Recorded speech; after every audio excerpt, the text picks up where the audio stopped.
করার আগে তোমার একটা কথা বলি, আমারে কিছু জিজ্ঞেস করো না, আমি সব করেছি। এমন কোন পাপ নাই যে পাপ আমারে দিয়ে হয় নাই।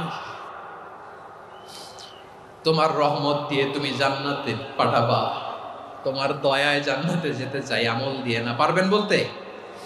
কিয়ামতের দিন আমরা বলবো, আল্লাহ আমার আমল দিয়ে জান্নাত চাই না, আমি তোমার দয়া দিয়ে জান্নাত চাই। তোমার দয়া ছাড়া আমার কোনো উপায় নাই। লিল্লাহি তাকবীর। নারায়ে তাকবীর, নারায়ে তাকবীর। মিজানুর রহমান আদের সাহেবের আগমন পটুয়াখালীর পক্ষ থেকে। প্রিয় পটুয়াখালীবাসী, আপনারা কেমন আছেন সবাই?